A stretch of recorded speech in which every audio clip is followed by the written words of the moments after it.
My name is Sergey Tamchani, and today we're going to talk about a rather different commodity. We're going to talk about coffee.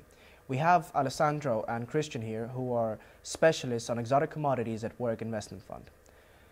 Christian, we saw a strong run of coffee prices this year. Why did this happen?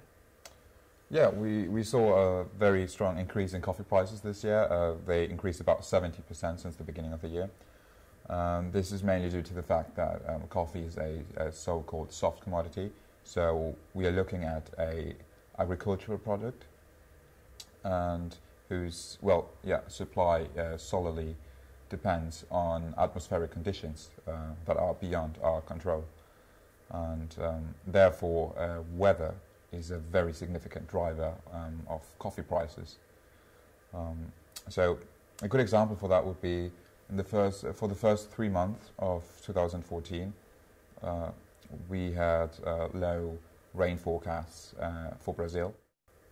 And I think Brazil actually experienced significant droughts. Wasn't that the case? Exactly, yeah. That's pretty much exactly what happened. So in the end, the drought was worse than actually expected, and that led actually to even higher coffee prices. So, okay, but this is all on the supply side, but like every other commodity, coffee is also influenced by the demand side. Alessandro, do you want to talk us through this side of our coffee commodity today? Let me put this in perspective. In the year 2000, the market value of coffee was $5.8 billion US. 14 years later, that value quadrupled to $19.1 billion US. The US is by far the greatest consumer of coffee. After its economy has kind of picked up from the recent recession, and due to really low oil prices, this has enabled the average household to have more disposable income, therefore more demand for goods such as coffee. So what about the emerging market? From an emerging point of view, Asia plays the most significant role.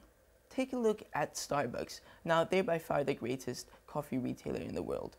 Well, 2 out of the 3 cities with the most stores are situated in Asia, specifically Seoul and Shanghai. And the biggest Starbucks ever is in Japan. Now, it really makes you wonder how big the potential growth is in Asia and how much Starbucks specifically has invested.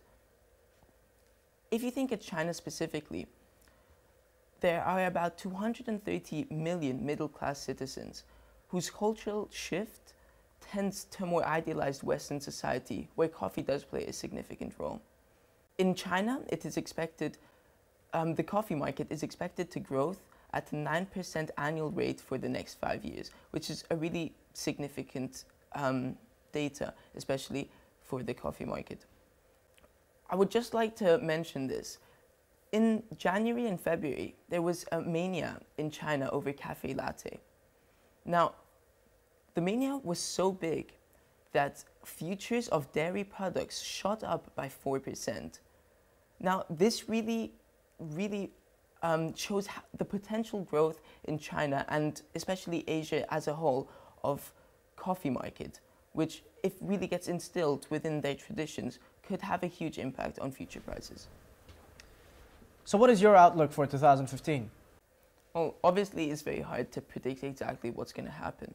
But recent elections in Brazil recandidated Dilma Rousseff, who strives for economic growth in Brazil.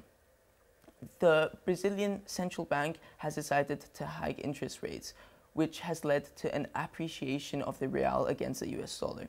Now, this means exports are more expensive, but it really does not undermine demand for coffee. So, as a whole, we expect prices of coffee to increase in the next year.